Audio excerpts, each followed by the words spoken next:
Queridos, assim como esta música mostra um momento difícil na vida de Israel, onde eles tiveram que ter muita fé para suportar, porque havia muitas pessoas que estavam cativos porque tinham se rebelado contra Deus, tinham se afastado de Deus, tinham pecado, mas haviam pessoas ali que eram fiéis a Deus que também foram levados juntos, né? Por que será que nossa fé, por vezes, ela é violentamente sacudida, né?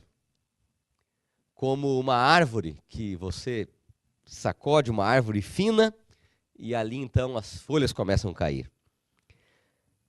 Eu lembro que daquela história da Bíblia quando Pedro, ele afundou, caminhou sobre as águas e afundou, Cristo disse: homem de pequena fé, por que duvidaste? Será que a fé pode ser pesada, medida? Por que pequena fé?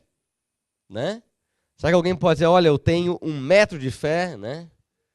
Aqui nos Estados Unidos se fala em pés, né? Pés, né? Estou me acostumando com o GPS, que ele fala 350 pés para tal lugar, né? E milhas, né? Será que a fé de uma pessoa tem mais pés, mais milhas do que a fé de outra pessoa? Talvez o que Cristo esteja falando em relação a Pedro era a durabilidade da sua fé. Ele teve fé, não teve? Ele foi o único que saiu do barco, né? Os outros ficaram tremendo de medo dentro do barco, né? A gente critica Pedro, que Pedro afundou, mas ele foi o único que caminhou sobre as águas. Os outros não caminharam. Mas a fé de Pedro, que foi tão forte no início, ela durou pouco. Tem uma hora que acabou a fé dele. E ele afundou. E nessa noite, eu queria falar um pouco com vocês sobre a fé. Como Deus, Ele pode nos levar de nossa experiência espiritual atual para algo maior em nossa vida. Como Deus pode aumentar a nossa fé. É claro que não é só Deus que tem que fazer isso. Nós temos que também fazer a nossa parte, né? Abrir o nosso coração e também fazer aquilo que pode ajudar a aumentar a nossa fé. Eu queria convidar você a abrir sua Bíblia em Abacuque, o livro do profeta Abacuque. Este livro está mais para o final do Antigo Testamento. É um livro que muitas vezes alguns não lembram onde está. Ele está mais para o final do Antigo Testamento. Você precisa passar ali esses livros dos profetas menores, né? E depois então de Miqueias, Naum, vem Abacuque. E Abacuque está antes de Sofonias, Ageu, Zacarias e Malaquias. São os últimos livros do Antigo Testamento. Abacuque capítulo 1, verso 2. Mas antes de ler o texto, nós vamos fazer uma oração, pedindo que Deus nos abençoe nesta noite. Abacuque capítulo 1, verso 2. Todos acharam, hein? Vamos orar então. Senhor nosso Deus, como é bom podemos abrir a Tua palavra e sabermos que o Senhor com certeza tem uma mensagem para cada um de Teus filhos nesta noite. E que nesta noite, Pai, o coração de cada um de nós esteja aberto para ouvir a Tua voz, para ouvir a Tua palavra. Não simplesmente a voz humana, imperfeita, mas a Tua palavra que é capaz de transformar a nossa vida. Ó Pai, que o Teu Santo Espírito trabalhe em nossos corações. Nós oramos e pedimos humildemente, no nome do Senhor Jesus. Amém. Bom, aqui em Abacuque 1, verso 2, Abacuque diz o seguinte para o Senhor: até quando, Senhor, clamarei eu, e Tu não me escutarás? Gritar-te-ei violência, e não me salvarás? Vou repetir a leitura. Até quando, Senhor, clamarei eu, e Tu não me escutarás? Gritar-te-ei violência, e não salvarás. Essa foi a oração de Abacuque. Eu não sei se alguém aqui já fez alguma oração mais ou menos nessa linha. Talvez não as mesmas palavras, né? Até quando, Senhor? Até quando? Até quando, Senhor, eu terei que suportar esta doença que me faz sofrer? Até quando, Senhor, eu vou procurar um emprego e não vou conseguir? Até quando, Senhor, eu enfrentarei esse problema no meu casamento ou no meu relacionamento com os filhos? E aí você pode numerar vários até quando. Sabe que o nosso Deus, ele nunca puniu alguém por ser sincero. Tem pessoas que têm dificuldade de serem sinceros com Deus. Eu até entendo que às vezes um ser humano não consegue ser sincero com outra pessoa completamente, porque não sente a vontade, porque nem tudo que você pensa você deve falar, né? Porque tem aquelas pessoas que dizem, olha, eu sou franco mesmo, né? Eu digo o que eu penso, né? Mas veja, se você ver uma pessoa na rua e achar essa pessoa muito feia, você não precisa chegar para ela e falar, ó, você é feio demais, meu amigo, né? Eu não vi ninguém mais feio do que você hoje. Você não precisa fazer isso. Não é esse tipo de sinceridade que se espera. Agora, Deus, diante de Deus, nós estamos como nus. Deus está vendo tudo. Então não tem como querer enganar Deus, né? Quando na igreja nós oramos, nós estamos num ambiente com várias pessoas, as orações que fazemos, elas são orações para todos, né? E são orações que você se dirige de uma forma diferente, né? Agora, quando você ora em casa com Deus, no seu quarto, ou ali em segredo com Deus, né? Tem pessoas que ficam lá, Senhor grande, majestoso, augusto, digníssimo, não sei o quê, não fala nunca o que quer. Deus fica assim, tá, e aí? Né? Imagina se você chegasse para o seu pai, porque Cristo disse, quando vocês orarem, vocês devem orar assim, Pai nosso que está no céu. Pai nosso, é pai. Claro que é Deus, tem que ter respeito, assim como eu tenho que ter respeito pelo meu pai também. Mas eu nunca vi uma criança chegar para o pai e falar, olha, maravilhoso, supremo, grandioso pai, né? Não vai fazer isso. Porque você tem uma intimidade, você chega, pai, preciso disso e daquilo e tal, né? Então, nós temos que ser sinceros com Deus. E muitas orações não são sinceras. Depois de um dia difícil, onde tudo deu errado, você vai orar e falar, Senhor, olha, muito obrigado por esse dia maravilhoso que eu tive, foi muito bom, né? Muito obrigado, né? Deus fica olhando, mas... Deus espera que você seja sincero e diga, Senhor, o meu dia foi difícil, eu não sei porquê, mas que o Senhor me dê força para amanhã ser melhor, mas obrigado, porque o Senhor sabe, né? Mas a gente tem que ser sincero. Jó, ele foi sincero com Deus. Ele brigou com Deus, né? Jó brigou com Deus. Muitos dos capítulos do livro de Jó, quando Jó fala com Deus, ele diz, Senhor, por que o Senhor está me destruindo? Por que o Senhor está fazendo isso comigo? Né? Eu sempre fiz o que é certo. E quando Deus apareceu para Jó, ele perguntou para Jó várias coisas. Jó, você sabe como é que eu criei isso? Não sei. E como é que eu fiz esse animal? Também não sei. E como é que eu botei as estrelas lá no universo, sabe? Ah, não sei. Então, aí Jó, bota a mão na minha boca, porque eu falei do que eu não sabia. Então, Deus fez Jó pensar, né? Mas não falou, Jó, agora eu vou destruir você, porque você discutiu comigo. Não. E da mesma forma, Abacuque aqui, ele está sendo ousado com Deus, e a gente poderia pensar que ele está sendo até um pouco mal educado, de alguma forma, né? Porque ele fala, até quando, Senhor, eu vou clamar, e o Senhor não vai me ouvir? Eu vou gritar, e o Senhor não vai me escutar? Imagina, né, o marido chegando para a mulher, até quando que eu vou te chamar e tu não vai vir, mulher? Né? Eu vou ficar gritando aqui e tu não me escuta? A mulher não vai gostar, né? Mas é mais ou menos assim que Abacuque está falando com Deus. Ele foi sincero com Deus. E outra coisa, ele falou num momento de angústia, de sofrimento. E uma pessoa, quando está sofrendo, ela nem sabe às vezes o que está dizendo. E muitas vezes, então, e Deus não leva em conta, né? Ele vê o sofrimento, a angústia, a dificuldade que você está passando. E você abre o seu coração e desabafa. E fala às vezes coisas que nem devia falar. Mas Deus é misericordioso, Ele entende. Olha, Ele pelo menos foi sincero. Ele colocou para fora o que está sentindo. Agora, qual que é o contexto desse clamor de Abacuque, né? Por que Abacuque está falando, até quando, Senhor? O povo de Israel vivia numa época negra da sua história. Uma época de grande apostasia espiritual. O povo de Israel estava longe de Deus. Deus tinha enviado profetas e mais profetas e profetas, chamando o povo ao arrependimento. Mas o povo não estava nem aí.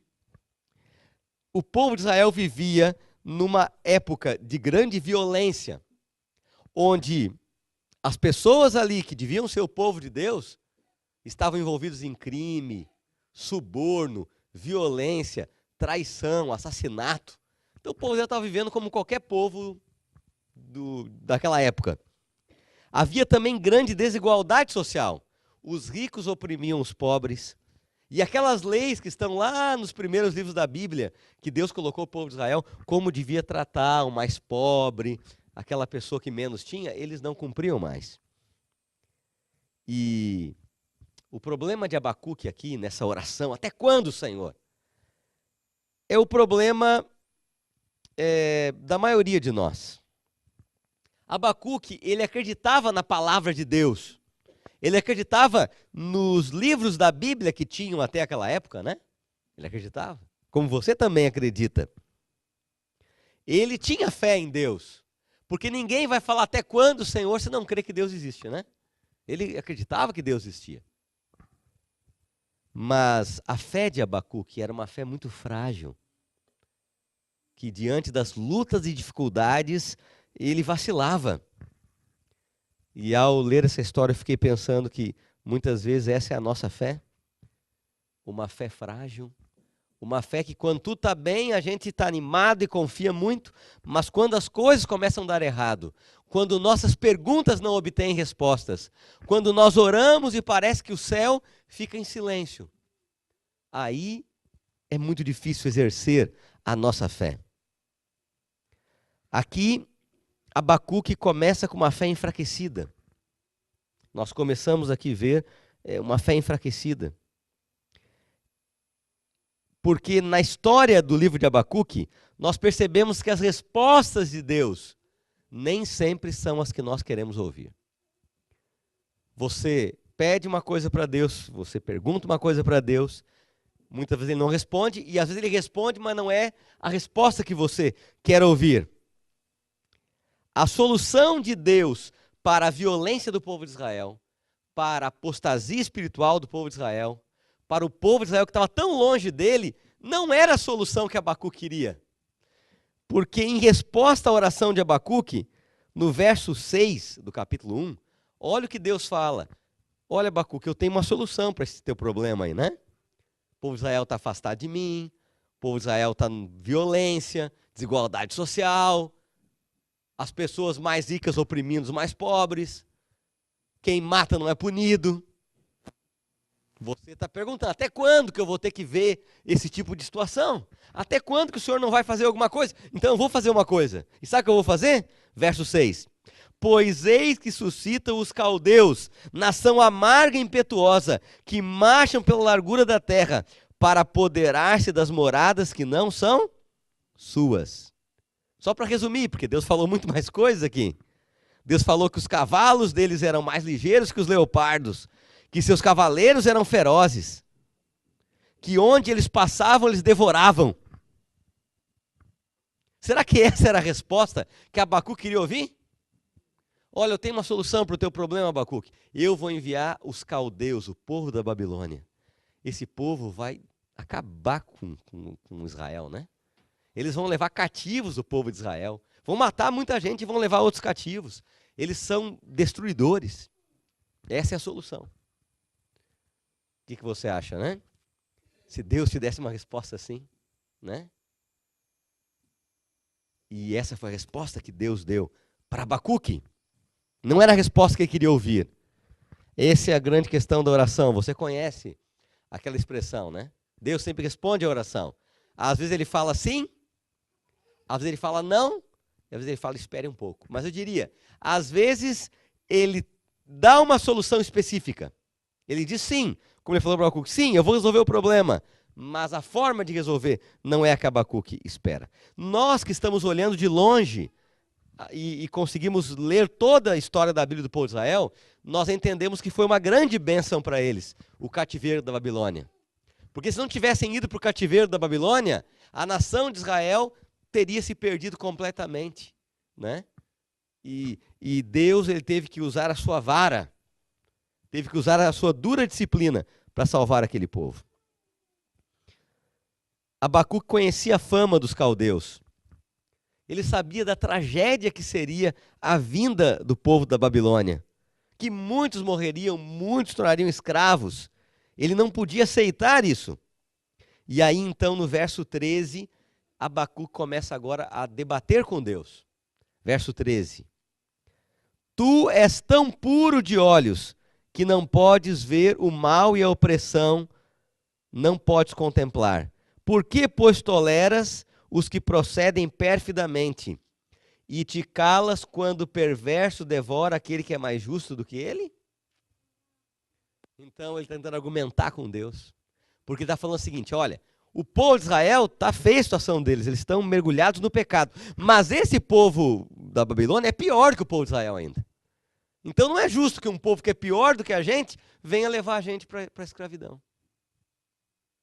Porque parece que a gente só aceita que alguém nos chame a atenção se a pessoa for melhor do que a gente. Mas sabe que há uma coisa interessante? Muitas vezes quem puxa nossas orelhas são os mundanos. E eu já vi pessoas que eu conversei comigo da igreja, membros da igreja, falando algumas situações em relação a isso.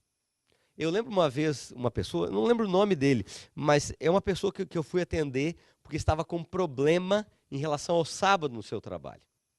E essa pessoa, ela veio conversar comigo e disse que o chefe tinha dado um ultimato para ele, que ia demiti-lo se ele não trabalhasse no sábado. E eu, para tentar ajudar ele, pedi que ele me contasse toda a história. E ele me contou toda a história. E a história é a seguinte: ele trabalhava na empresa e o chefe tinha dado para ele todos os sábados livres. Todos os sábados, porque ele não trabalhava sábado. Eu falei, mas que bom! E o que fez esse chefe mudar de ideia? Eu não sei o que aconteceu, deu na cabeça esse homem. Mas ele foi me contando a história e eu descobri, eu vi o que ele não estava vendo. Um dia o chefe falou para ele assim: meu amigo, eu preciso que você trabalhe domingo, venha domingo. A empresa não abria domingo, mas se você vem adiante esse trabalho para mim aqui, porque daí o pessoal que vem segunda-feira vai estar pronto, você tapa. Eu falei, não, domingo eu não trabalho. Ele mesmo me contou isso. Não é porque meu domingo eu não vou trabalhar, é o dia que estou com a família e tal. Né? Então, aí o homem falou para ele, tá, mas tu não trabalha sábado, não trabalha domingo, então tu não quer trabalhar.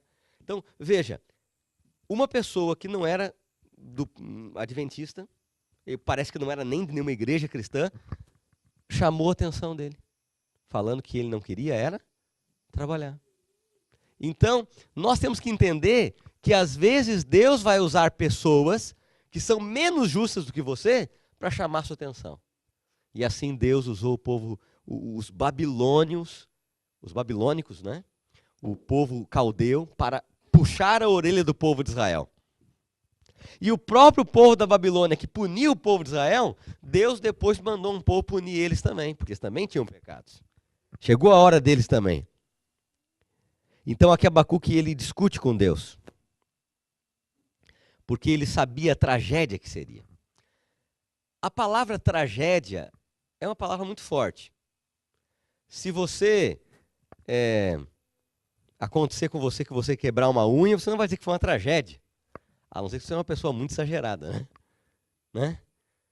Agora, geralmente, tragédia é uma pessoa bateu o carro, morreu lá 2 pessoas, está com câncer, né? Coisas graves. E Abacuque estava diante aqui de uma tragédia iminente, que seria a vinda dos caldeus. E nesse momento, quando você enfrenta tragédias, a sua fé ela é testada até o último. É como se a sua fé fosse esticada, se ela fosse esticada ao máximo, e às vezes ela arrebenta. Porque a Bíblia diz que a fé não vem de nós, é um dom de Deus. Só que a fé, ela tem a ver com o relacionamento com Deus. Quanto mais forte o relacionamento com Deus, mais reserva de fé você vai ter. Agora, quando vem uma tragédia, não é fácil. ou quando vem um problema muito grave. Como pastor, eu tenho acompanhado muitos filhos de Deus em suas tragédias. Como é para uma mãe saber que um filho nunca voltará para casa, pois um acidente tirou a vida dele? Isso é uma tragédia. E num momento como esse, você precisa ter fé. Fé que Deus sabe o que é melhor. Fé que, claro, não foi Deus que fez aquele acidente, né? Mas ele podia ter enviado um anjo para salvar aquela pessoa. Ele não enviou. Por algum motivo ele não enviou o anjo. Em outros momentos ele enviou o anjo. Não se esqueçam que o mesmo Deus que enviou um anjo para tirar Paulo e Silas da prisão, né? Para tirar Pedro da prisão, é o mesmo Deus que não enviou nenhum anjo para tirar João Batista da prisão. Não se esqueçam disso. É o mesmo Deus. Agora por quê? Aí lá no céu você pergunta para Deus, né? Mas Deus mandou um anjo para tirar Pedro da prisão e não mandou um anjo para tirar João Batista. João Batista foi morto. E Jesus vivia na terra naquele momento, né? E você não vê nenhuma oração de que o Senhor envia um anjo para livrar João Batista. Se ele fez, que não está registrado na Bíblia, pode ter feito, mas não está registrado.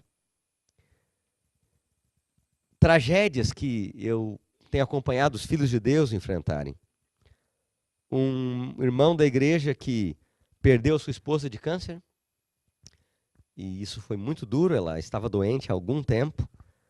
E depois do funeral, ele foi para casa, foi dormir. E a filha, que era uma moça, estava muito triste. Também foi para o seu quarto. Mas quando aquele pai foi chamar essa filha, ela não respondeu. Ele arrombou a porta. Ela estava morta. Ela tinha tomado muitos remédios, porque ela não podia suportar a perda dessa mãe. O que dizer para uma pessoa numa situação como essa? Perdeu a esposa, perdeu a filha. Pessoas de meia idade, 45 anos muitas vezes, recebendo um diagnóstico de um câncer. Ou aquela criança de uma família de membros da igreja lá em São Gabriel. Eles esperaram tanto aquela criança, aquele menino, mas agora, depois de 9 meses, eu estava ali diante de um pequeno caixão de madeira, tendo que dizer alguma coisa para eles. São tragédias. Não há como explicar essas tragédias. Desde que a doença do pecado entrou neste mundo, são tragédias e mais tragédias. Nós estamos num grande conflito entre o bem e o mal. Eu nunca vi um furacão. Não sei se você já viu, quem sabe aqui. Eu sei que alguns lugares dos Estados Unidos são mais comuns, né? Mas o pior lugar para estar no furacão, ou melhor, não estar no furacão, né? Mas o pior lugar para estar no contexto de um furacão é qual? Lá em português a gente fala o olho do furacão, né? Ali a coisa é feia, né? E nós estamos no olho do furacão. Nesse universo que Deus criou, o olho do furacão está aqui na terra, o grande conflito entre o bem e o mal, arrancando tudo. Como ter fé numa situação assim? Abacuque, ele soube por antecipação uma tragédia que iria acontecer, né? Que abateria a sua nação, a sua vida e também a sua família. Então a fé de Abacuque estava enfraquecida. Mas eu fico maravilhado como Deus foi fortalecendo a fé de Abacuque. Nem sempre Deus diz o porquê das coisas, mas Ele promete estar ao nosso lado. Cristo disse, no mundo tereis aflições. Ele não enganou a gente, não.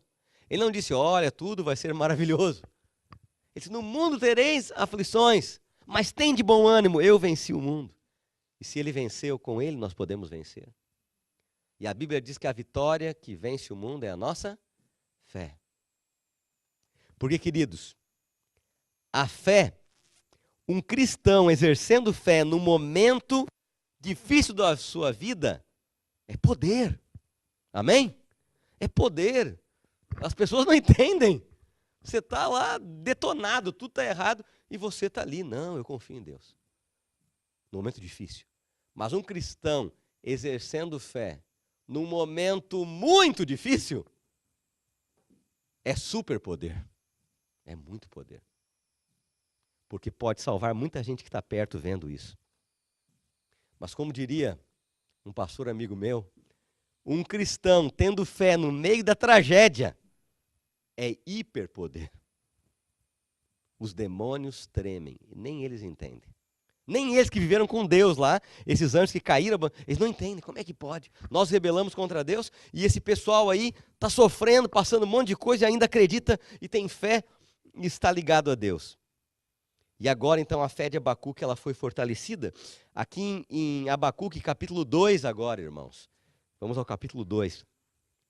Nós vemos Abacuque sendo conduzido por Deus na sua experiência de confiança, de fé, de uma fé fraca, questionadora, para uma fé fortalecida. E é isso que Deus quer fazer com a gente. Eu estou estudando com vocês isso daqui, não é para vocês só saberem como é que foi com Abacuque, é porque Abacuque era tão ser humano como eu e você. E isso que Deus fez com Abacuque, Ele quer fazer com a gente também. E aí então, em Abacuque 2, verso 1, Abacuque diz assim: por-me-ei na minha torre de vigia, colocar-me-ei sobre a fortaleza, e vigiarei para ver o que Deus me dirá, e que resposta eu terei à minha queixa. Ele tinha falado até quando, Deus tinha respondido dizendo que ia vir os caldeus, ele argumentou com Deus, eu não concordo, eu não aceito isso. E ele falou, agora eu vou ficar esperando aqui, que resposta Deus vai me dar. Então nós vemos um relacionamento de Abacuque com Deus muito próximo de oração. Mas a resposta de Deus confirmou ainda mais o que ele temia.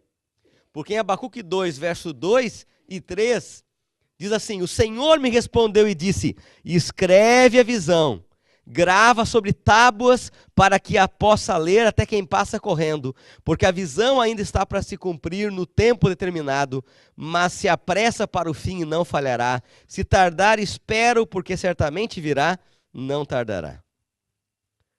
Muitas pessoas usam esse texto em relação à volta de Jesus, né? Mas o texto, primariamente, ele está falando aqui de que a visão de Abacuque, de que o povo da Babilônia ia vir, ia acontecer. Tu escreve numa tábua, para que quem passe correndo veja, porque vai demorar um pouco, mas pode esperar que vai vir. Então Abacuque ficou sabendo que não aconteceria aquilo no tempo dele, talvez, mas que no futuro aconteceria aquilo. Se tardasse, ele devia esperar, porque iria acontecer. Ou seja, a resposta de Deus para Abacuque foi a mesma. Um dia eu quero contar para vocês com mais detalhes uma tragédia pessoal, que foi a perda do meu irmão. Esse irmão, ele faleceu com 11 anos de idade. Quando eu tinha 9, eu era mais novo do que ele. Ele estava com câncer. Nós não éramos adventistas.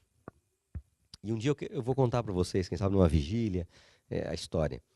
Mas eu lembro que o meu irmão, Clayton, ele cada dia ficava mais doente. E os médicos, eles tentaram tudo, mas não adiantava. Então, os médicos, na verdade, eles queriam que aquele menino descansasse, morresse, né? Porque estava sofrendo. Mas o meu pai, ele todos os dias, à noite, ele visitava o meu irmão, que era uma criança, tinha 11 anos, e ele descia o elevador do hospital, ele ia na rua, todo dia ele fazia isso. Ele olhava para o céu, desde o dia que esse meu irmão foi para a UTI, né? Não sei se vocês chamam aqui, como é que chamam aqui nos Estados Unidos, né? Mas é uma unidade de tratamento intensivo, né? E ele então olhava para as estrelas, como olhando para o céu, e falava, Senhor, uma coisa eu te digo, escreve, que eu estou te dizendo, tu não vai levar meu filho. E meu pai, ele tinha sido um cristão, membro da igreja batista, estava afastado agora, mas ele conhecia bem a Bíblia. Tu não vai levar meu filho, não vai levar. Um gauchão, né? Queria brigar com Deus, né? Não tem como brigar com Deus, sempre perde, né? E no outro dia ele chegava ali da mesma forma, Senhor, o Senhor não vai levar meu filho. Ele fez isso 39 vezes. Não é fácil para um pai fazer isso, né? 39 vezes ele fez essa oração que era um desafio para Deus. Mas na 40ª vez, né, número 40, ele chegou lá e novamente levantou o dedo. Mas quando ele foi dizer, ele não conseguiu, começou a chorar. E ele fez uma oração diferente. Ele disse: Senhor, seja feita a tua vontade. Não é fácil. Nós não entendemos o porquê das coisas dessa vida, né? Mas nós precisamos ter fé no meio da tempestade. Quando meu pai pegou o elevador, subiu novamente para ir na UTI, para pelo vidro ali ver o filho. Quando ele entrou no corredor, uma enfermeira o segurou. Onde o senhor vai? Não, eu vou ali só espiar, filho. Não, espera só um pouquinho, o médico quer falar contigo. Não, mas eu vou ali. O senhor não pode ali, espere.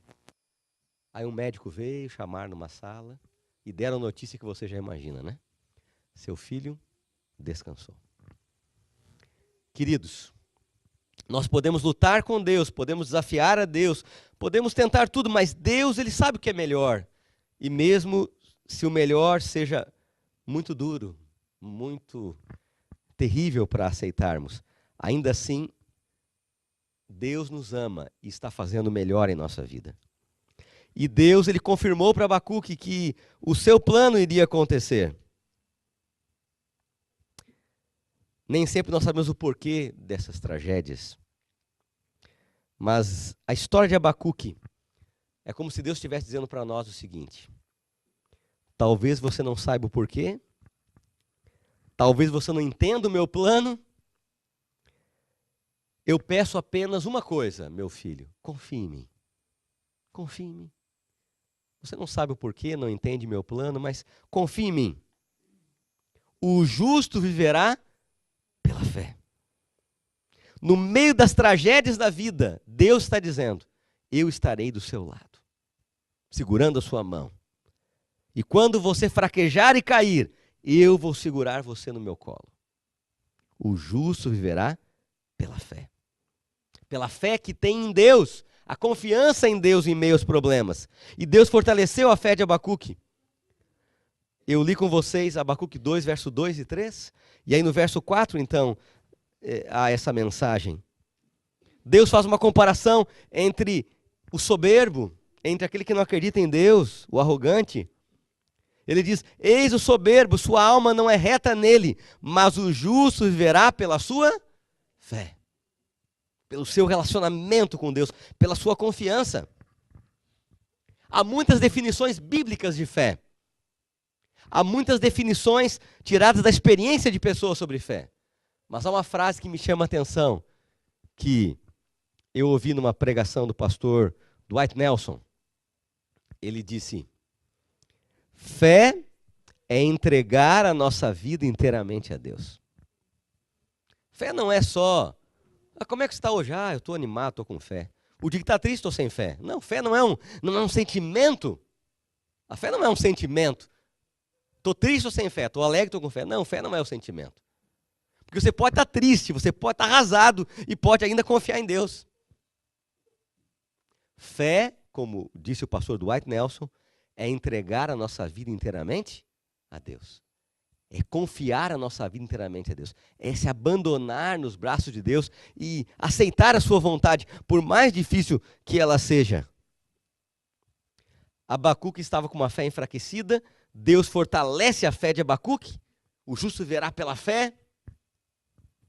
E agora, então, Abacuque chega a um nível que eu chamaria de fé incondicional. Não tem condições. Senhor, eu creio em Ti, eu vou confiar em Ti. Se o Senhor me der isso, me der aquilo, me der dinheiro, me der um carro, me der uma casa, aí eu acredito. Não. Aqui em Abacuque capítulo 3, estamos no final, verso 6.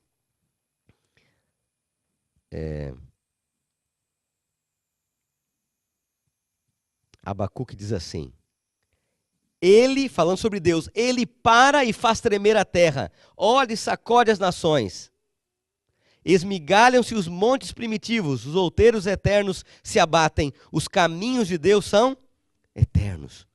Abacuque agora tinha entendido, os caminhos de Deus são eternos. Os planos de Deus são sempre melhores do que os nossos. E aí ele pôde fazer finalmente uma oração, uma declaração de fé. que é o final do livro de Abacuque. Abacuque 3, verso 17 a 19. Ele fez a sua declaração de fé. Essa declaração de fé ele não podia fazer no início do seu livro. Quando ele estava, até quando, Senhor? Até quando que eu vou chamar, o Senhor não vai atender? Eu vou gritar, o Senhor não vai me ouvir.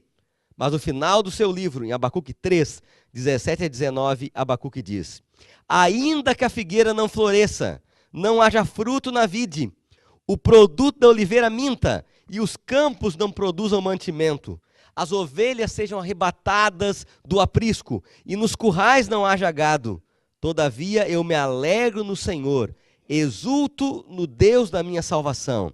O Senhor Deus é a minha fortaleza, e faz os meus pés como os da corça, e me faz andar altaneiramente. Resumindo o que Abacuque disse: ainda que tudo der errado, eu vou me alegrar no Senhor, no Deus da minha salvação. Eu vou confiar em Deus. É fácil falar isso? Não, né? Abacuque teve um longo caminho que para nós é muito resumido, porque está aqui em 3 capítulos. Mas eu imagino que a experiência de Abacuque foi muito difícil, de uma fé fraca, não entendendo os planos de Deus. Depois, mesmo sem entender os planos de Deus, ele aceitou e sua fé foi fortalecida. Pastor Amin Rodor, professor de teologia, ele tem uma frase. Ele diz: a fé,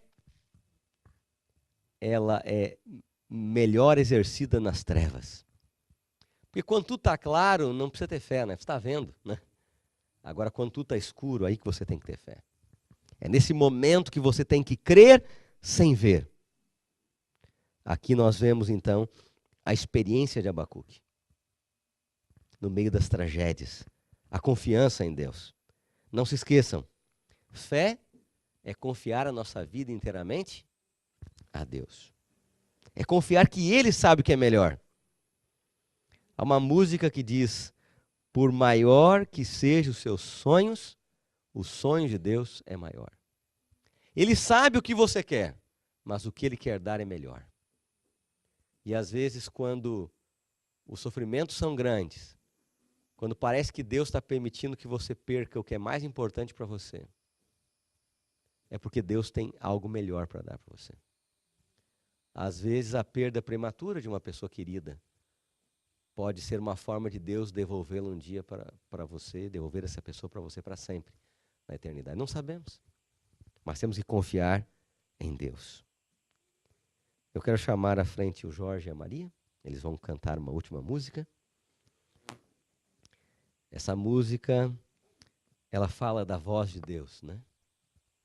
Ela é calma, mansa e tranquila. Ela fala ao nosso coração. Ela é paz no meio da tempestade. Quando tudo está errado, quando o mundo está desabando na sua cabeça, você vai ouvir Deus dizendo: filho, confia em mim. Quantos aqui nesta noite querem dizer: Senhor, não é fácil, mas me ajuda. Eu quero confiar em Ti sempre. Quantos querem levantar a sua mão em sinal dessa decisão? Que Deus seja louvado. Vamos ouvir essa música que será cantada e logo depois nós vamos orar.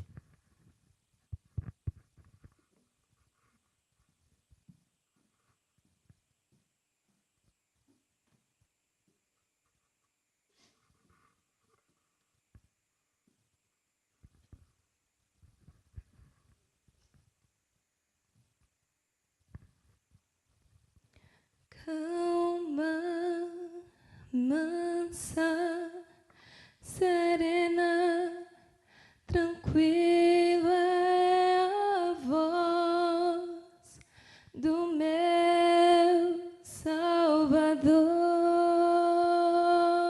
Calma, mansa, serena, tranquila é a voz que me chama com amor. Devo atender Ao convite amável e sim, responder, ao chamado incansável, pois calma mansa, serena, tranquila é a voz do querido Jesus. E sua voz não vai estar no forte vento, no terremoto ou no fogo intenso, mas na tranquila brisa sussurrar.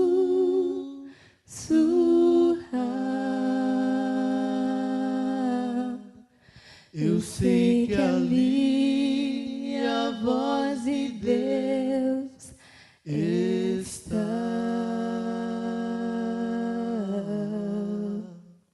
calma, Mansa, serena, tranquila é a voz do querido. Jesus.